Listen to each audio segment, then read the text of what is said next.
empreendedor, não é um empresário, como o seu pai era, mas ele preferiu servir a Jesus, preferiu, ir de encontro a nós brasileiros. E eu digo que o Brasil, nós brasileiros temos uma dívida com a Suécia. A Suécia foi aquele que começou a enviar missionários para o Brasil, para a América do Sul. Encontrei missionários suecos, noruegueses, também do Peru. E eles vieram a compartilhar essa chama, esse movimento pentecostal. Os primeiros missionários suecos, Gunnar Wingren e Daniel Berg, eles saíram de lá, não vieram direto para o Brasil, passaram pelos Estados Unidos. Os Estados Unidos estavam vendo um movimento muito grande pentecostal, o movimento da Rua Azusa, lá na Califórnia. Eles foram impregnados por aquele fogo, e foram direcionados ali para Belém, no Pará. E começou um trabalho, um trabalho grandioso, que é o trabalho pentecostal, principalmente das igrejas da Assembleia de Deus aqui no Brasil. Mas começou com os missionários suecos. Eu tive a honra também de ter meu avô, Natanael Figueiredo, presbítero, participando, meu avô participou da primeira conferência em 1930, em Natal, foi em Natal, junto com os missionários suecos, que eles fizeram essa conferência. E graças a Deus, nós estamos ali na Suécia, fazemos parte de uma igreja chamada Fristad-Kirken, que quer dizer cidade de refúgio. Então, fazemos parte dessa igreja, uma igreja pequena, não é uma igreja tão grande, mas uma igreja pentecostal, uma igreja que serve ao Senhor Jesus com amor. A maioria dos cristãos, isso em toda a Suécia, infelizmente, hoje são pessoas já com idade avançada. Infelizmente, essa geração de jovens já quase não participa mais da igreja. Então, nós que temos dívidas com a Suécia, então toda vez que você for dobrar o seu joelho, você se lembre, a igreja mãe, Senhor, abençoa a Suécia, Senhor, abençoa, Senhor, aquela nação que um dia se lembrou de nós, que um dia enviou missionários, que um dia o amor dele foi tão grande, que compartilharam o Evangelho de Jesus Cristo conosco. Então está na hora de nós retribuirmos, está na hora de nós, porque quem planta semente espera um retorno, o retorno é sempre maior, E eu sei, queridos, que Deus tem levantado uma igreja poderosa aqui no Brasil. Lembre-se de nós, nós fazemos parte, tanto eu quanto o Michael, do chamado time pastoral da igreja. Então nós colaboramos lá, e graças a Deus, amado, Deus tem feito coisas tremendas, maravilhosas ali em nosso meio. Então eu creio que essa empolgação, porque o sueco ele é muito comedido, e eu tenho aprendido um pouco isso. Os pregadores brasileiros, eles têm essa fama, a fama boa de ser grandes mestres na palavra, uma mensagem poderosas. Então lá na Suécia a gente aprende a ser um pouco mais devagar. A gente vai mais no ensino do que na própria pregação em si. Então é algo mais paulatino, mas eu creio que também é a mesma mensagem. É a mesma mensagem que quando é semeada, plantada no nosso coração, nós precisamos vibrar porque é o Evangelho de Jesus Cristo. Quem sabe aqui, amado, Deus tenha, jovens aqui, que Deus tem colocado já desde cedo no coração uma chama missionária. Quem sabe alguém aqui, Deus começa a trabalhar, começa a avivar, começa a direcionar, E você um dia vai ministrar lá na Suécia, nos países escandinavos. Então você, quem sabe, amados, porque nós estamos orando para que o exército não é? Se levante e invada a Europa. A Europa, amados, como direi de novo, infelizmente, não é? Está caindo no humanismo, numa vida longe de Deus. Então, estão distantes de Deus. Então, e por eles terem se afastado de Deus, eles estão pagando um preço terrível. Essa semana na França está pegando fogo, né? No aspecto de que eles estão passando por uma crise tremenda lá agora, né? E se estendeu agora para a Suíça, pela Bélgica também, as pessoas incendiando carros no meio da rua, né? Com grupos que não gostaram de alguma situação lá, então eles estão bem politicamente bem fortes, né? E a Suécia também, nós temos passado por isso, devido à imigração, foi muito forte, e essas pessoas estão querendo impor a sua religião, seu modo de vida, né? Então cria aquele conflito na sociedade, e isso não é muito bom. Queridos, não desprezando a leitura oficial, né, de Efésios, eu queria ler Ezequiel capítulo 47, versos 3 a 5. E se alguém quiser depois conhecer um pouquinho mais sobre a vida na Suécia, né? Só um dado para vocês. Enquanto aqui está um pouco de calor, quando no inverno, lá onde nós moramos, chega a menos 20 graus. Você sabe o que é menos 20 graus? Né? De gelo, né? Você, para sair de casa, tem que botar umas 4, 5 camadas de roupa, bota, gorro, cachecol, aqueles casacos pesados, e não é fácil. Mas vamos lá. Ezequiel capítulo 47, 3 a 5 diz assim: E saiu aquele homem para o oriente, tendo na mão um cordel de medir, e mediu 1000 côvados, e me fez passar pelas águas que me davam pelos arqueiros. E mediu mais 1000 côvados, e me fez passar pelas águas que me davam pelos joelhos. E outra vez mediu 1000, e me fez passar pelas águas que me davam pelos lombos. E mediu mais 1000, e era um rio, que eu não podia atravessar, porque as águas eram profundas, águas que se deviam passar a nado, rio pelo qual não se podiam passar. Está aqui uma visão tremenda, foi registrada no livro de Ezequiel pelo próprio profeta, né? Ele vê aquele rio e ele é levado à margem daquele rio, né? No sentido de entrar naqueles rios, e ele começa a caminhar em direção aos rios, e de repente ele molha os seus pés, e ele sente que é gostoso entrar na água, não é? Sentir aquele alívio, aquela coisa refrescante, aquela coisa gostosa. Mas aquele rio, amados, nós entendemos que é o rio da vida, é o rio que flui do santuário de Deus, do altar de Deus, não é? É o rio, né? E ele entra naquele rio, e as águas dão no seu arteiro, e eu creio que ele fica alegre, fica contente, fica extasiado, não é? Ele fica cheio de alegria.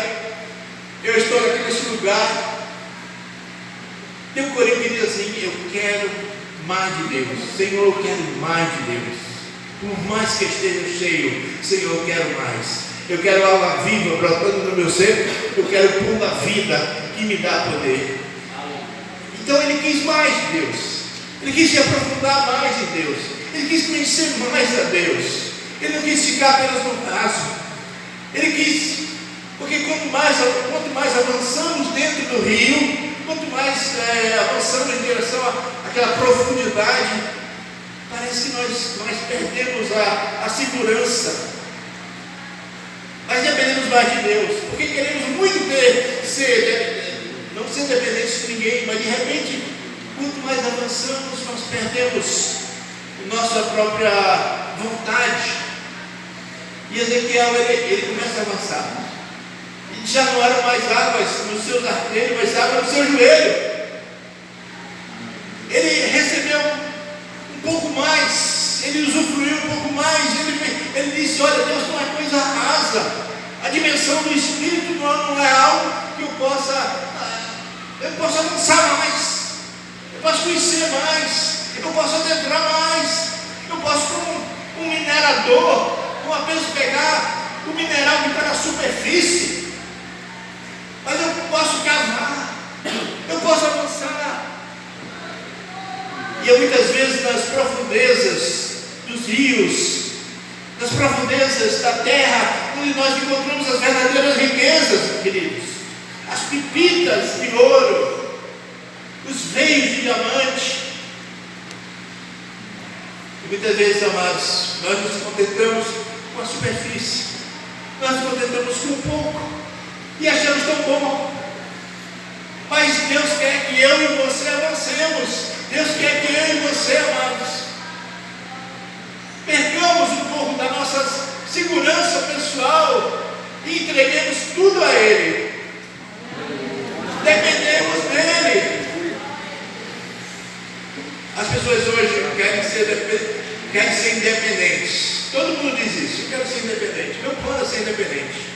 Eu quero chegar a uma certa idade, ter um patrimônio, ter rendas, e eu quero ser independente. Mas não é isso que está na palavra. Deus quer que você dependa dEle. O pão nosso de cada dia nos dá hoje, não é amanhã. Você não pede pão da manhã, você pede pão de hoje, porque Deus, amados, Ele sabe a sua necessidade, e Ele vai, amados, dar a você o que você precisa.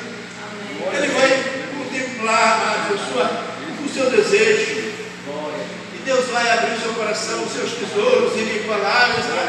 Paulo diz: a profundidade das riquezas, tanto da sabedoria quanto do conhecimento de Deus, quão insondáveis são os seus juízos, e quão inescrutáveis, amados, o seu conhecimento. Amado, Deus quer que você mergulhe, aleluia, não apenas nos artelhos, não apenas nos joelhos, mas é que eu avança daquele rio de vida, rio de alegria, amados. Glória a Deus. Ao rio, cujas correntes alegram a cidade de Deus. Aleluia. Eu creio que esse rio está passando aqui essa manhã. Amém. Aleluia. O rio da glória de Deus, o rio que está no santuário de Deus, o rio que está na presença de Deus. E João viu esse rio lá em Apocalipse 22, rio da vida, por onde passa a frescura, por onde passa, amados, traz salvação, restauração. E é isso que nós estamos precisando na nossa vida. Aleluia, é isso que eu e você precisamos. Aleluia, é isso que as nações precisam, é isso que o Brasil precisa. Eu confesso a vocês que eu fiquei triste quando cheguei aqui na Natal. Eu senti algo no mundo espiritual. Eu me perguntei a Deus: Deus, o que é isso? E o Espírito Santo falou no meu coração: olha, há uma eu estou com muito português ruim. Há uma deteriorização. É como se as trevas tivessem invadido cada vez mais. Isaías 60 diz: as trevas cobrem a terra e a escuridão os povos. É como se essas trevas estivessem invadindo o mundo espiritual, amados, cada vez mais forte. O mundo maligno, as ideologias malignas cada vez mais sendo impostas. Mas o mesmo versículo que diz que as trevas cobrem a terra e a escuridão os povos diz também: mas sobre nós, diga comigo, sobre nós, sobre a igreja do Senhor, sobre a minha família, a glória do Senhor vai nascendo, e a sua glória fica sobre nós. Lá fora trevas, lá fora violência, lá fora morte, mas aqui dentro tem vida, aqui dentro tem alegria, aqui dentro tem paz, aqui dentro tem alegria, aqui dentro tem cura.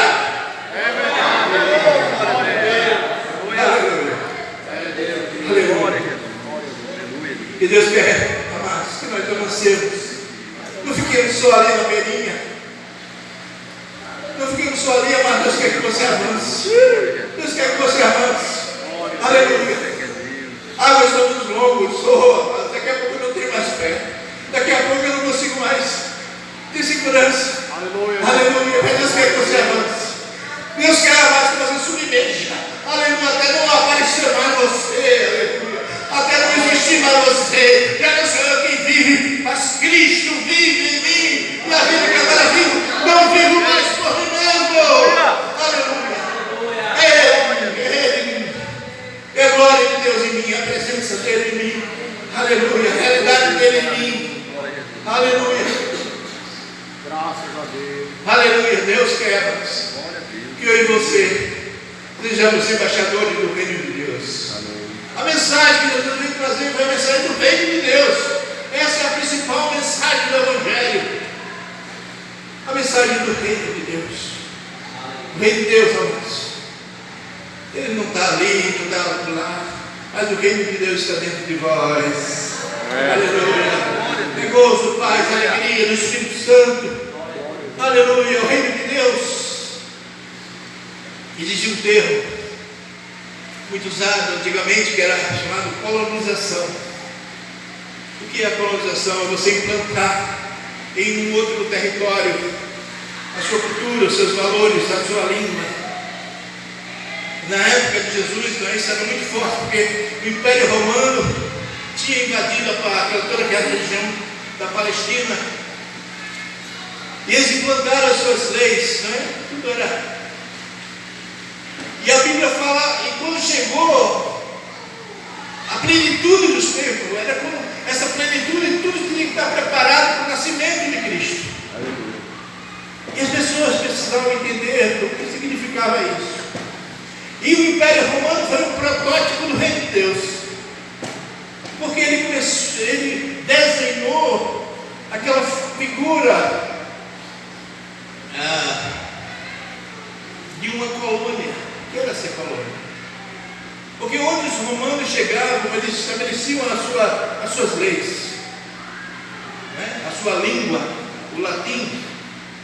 Eles estabeleciam as suas normas, seus preceitos. E quando Jesus veio, ele veio trazendo, ele nasceu dentro desse contexto do Império Romano, ele veio trazendo essa figura. O reino de Deus, implantar o reino de Deus. Então, o reino de Deus, amados, ele precisa invadir essa terra. O reino de Deus, essa é a mensagem principal dos evangelhos. O reino de Deus invadindo a terra. Nós somos súditos do rei. E a nossa missão, amados, é expandir o reino de Deus. Eu sei que tem muito cristão que diz, ou tem ideia de que o reino de Deus, um dia eu vou para o céu, um dia eu vou para o céu, um dia eu vou. Não, amados. O reino de Deus é aqui e agora. Aleluia. A minha missão é expandir, é fazer com que os valores, a cultura, a linguagem do reino dos céus sejam estabelecidos na terra. E qual a linguagem do reino dos céus? Qual a linguagem do reino dos céus? É o louvor. Se você quer, amados, ter contato com os céus, a linguagem do reino dos céus é o louvor. Aqui é o português, lá nas suas é o sueco. Mas a linguagem do reino dos céus é o louvor. Se eu quero ter diálogo com a dimensão do Espírito de Deus, com a dimensão do reino de Deus, eu preciso louvar a Deus. Louvar. Não deixar a minha boca murmurar, reclamar. Isso não é linguagem do reino, isso não é linguagem do súdito do reino de Deus. Aleluia. E qual é a constituição do reino dos céus? A constituição do reino dos céus é a sua palavra. Aleluia. É a constituição do reino dos céus. E essa palavra, amados, que tem uma hierarquia superior às leis humanas. Nós estamos vivendo uma época em que de uma imposição doutrinas humanas, perversas, malignas, sendo impostas sobre a sociedade. E nós precisamos estar bem fundamentados, arraigados nessa palavra, para que não sejamos influenciados, amados, por essa perversa pensamento maligno que tem permeado a sociedade. Na Suécia nós vemos coisas terríveis que estão acontecendo agora. Na Suécia não podemos mais, como cristãos, pregar Jesus de maneira aberta. Não podemos mais fazer culto ao ar livre. Se tivermos que entregar um folheto, você tem que esperar se a pessoa quiser se aproximar. Você não pode mais estender a mão com o folheto e pensar, e pedir para aquela pessoa receber.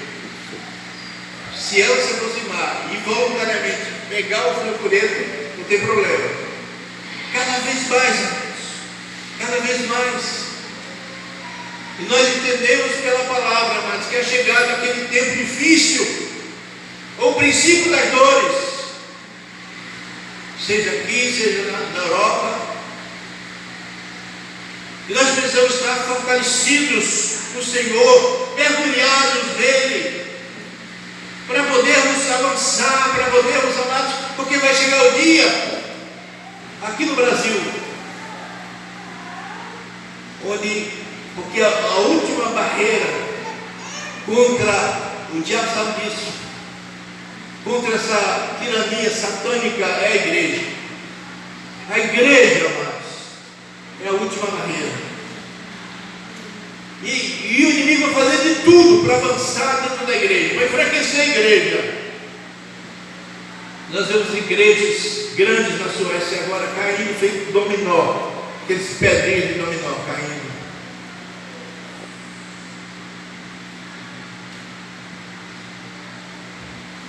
Porque as igrejas começam a fazer, a receber certas ideologias, e agora a maior igreja da nossa cidade, chamada Lugna,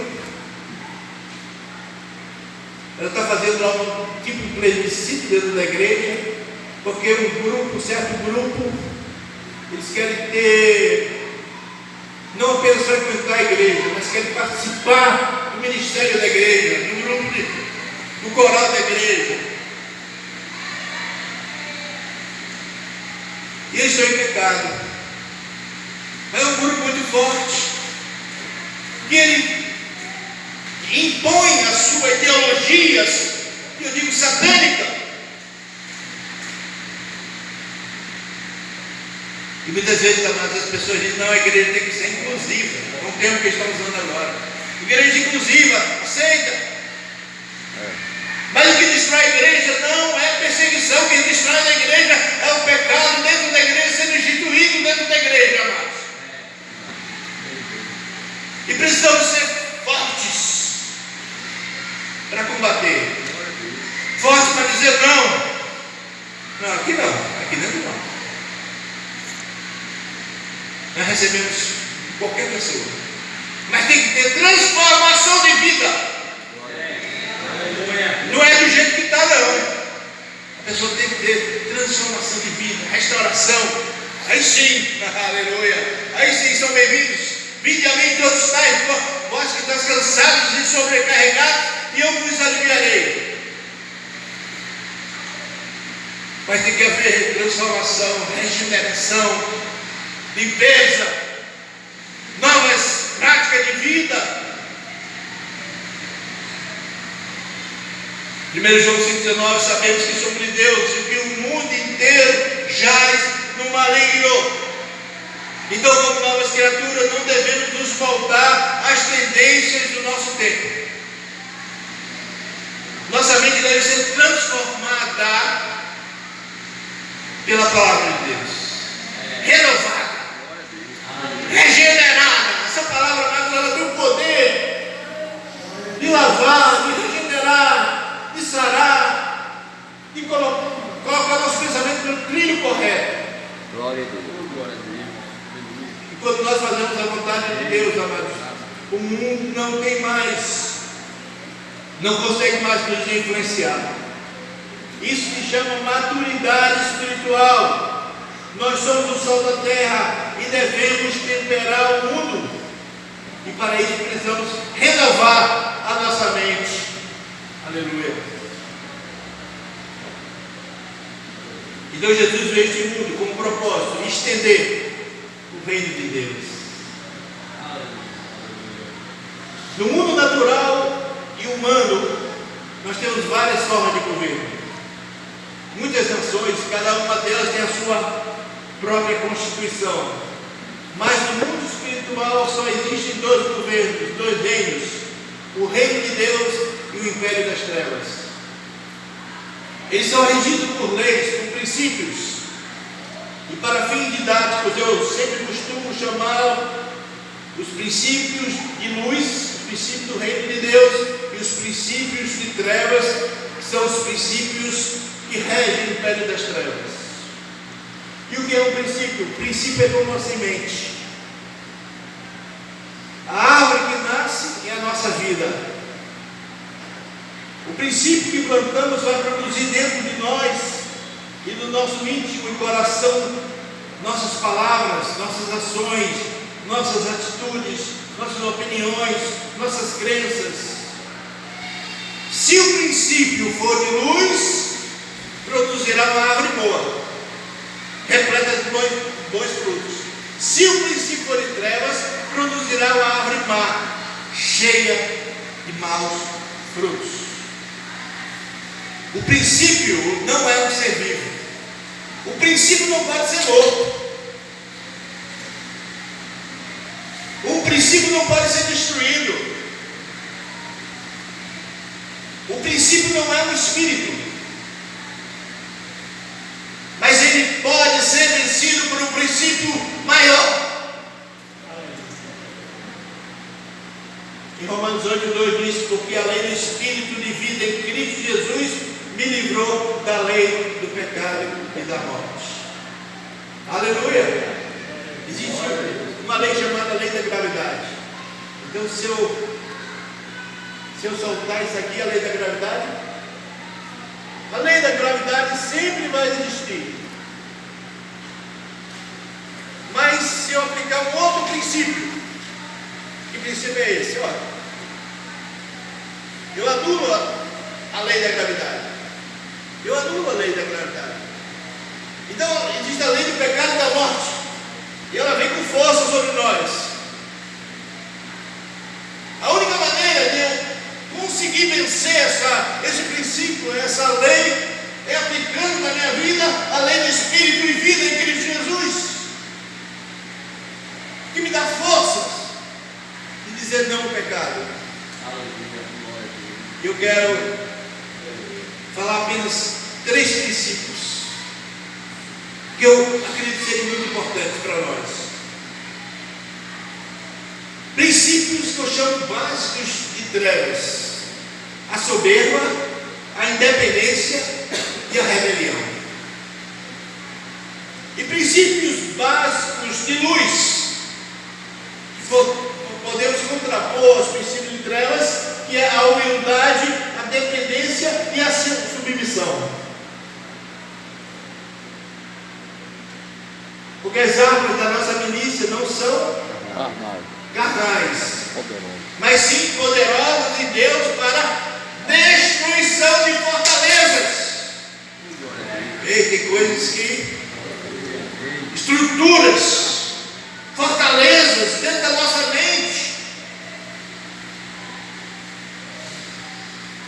destruir os conselhos de toda altivez que se levanta contra o conhecimento de Deus e levando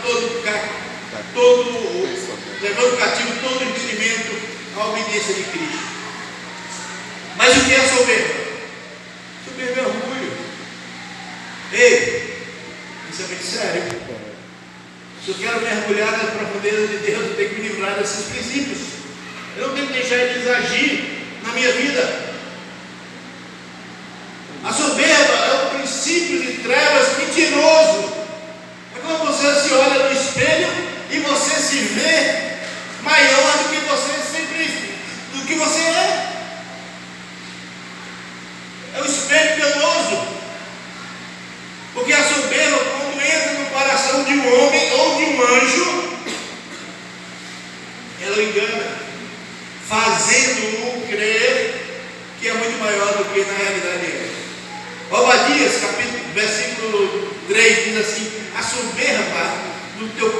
tentação te enganou. Às vezes você pergunta, como foi que Lúcifer caiu? Ele se deixou, né, levar pelo princípio mentiroso, enganoso, da soberba, do orgulho. Ele diz: eu serei semelhante ao Altíssimo. Ele se olhou naquele espelho e disse: olha, eu acho que vai dar. Ele se achou grande. E amados, nós temos que afastar esse princípio da nossa vida. Aleluia. Esse princípio mentiroso de trevas. Amém. Se nós quisermos conhecer mais de Deus, viver mais a sua vida, mergulhar nos rios de Deus. No Salmo 19, versículo 3 diz: também da soberba guarda o teu servo, para que não me domine. Então eu serei irrepreensível. Aleluia. Olha que coisa. Guarda-me, Senhor, da soberba, do orgulho. Então serei irrepreensível e ficarei limpo de grande transgressão. Em contraste com a soberba, a humildade. Já a humildade, você se olha no espelho, muitas vezes você não gosta da imagem definida. Talvez seja, né, você já se vê como você realmente é. A Bíblia diz que com os humildes está a sabedoria. A humildade sempre fala a verdade ao nosso respeito. Por isso que a nossa é humilde. Ela sempre fala a verdade ao nosso respeito. Nos mostra a realidade da nossa situação, da nossa estatura e da nossa criação. Então, a humildade é como um espelho fiel, que não distorce a imagem. O princípio da humildade é o princípio voluntário. Não invade o nosso coração à força. É uma escolha que fazemos. Jesus disse: tomai sobre vós o meu jugo e aprendei de mim, porque eu sou manso e humilde de coração. Deixa eu falar também sobre a independência. Ei, nem mexe com a gente, mexe não? Quantos de nós, quantas vezes eu disse: eu quero ser independente, eu quero chegar a certa idade, ó, dependendo de ninguém. Mas que palavra, amados, enganosa é essa. Deus quer que eu e você dependamos dele. Deixa eu dizer uma coisa em relação à independência. Hebreus 7,7 diz assim: sem contradição nenhuma, o menor é abençoado pelo maior. O menor é abençoado pelo maior. Se eu não me colocar debaixo da autoridade, se eu não me colocar debaixo de um pastor, você que é filho, se não se colocar debaixo da autoridade do seu pai, você corta o canal das bênçãos e vitórias sobre a sua vida. É sério ou não é? Então, bênção é algo que flui verticalmente, do maior para o menor. Eu preciso sempre ter alguém que me seja superior. E eu preciso honrar essa pessoa. E quando alguma pessoa não se coloca em submissão a outra pessoa, essa pessoa está vivendo o princípio de trevas de independência. Essa pessoa não aceita ser abençoada por não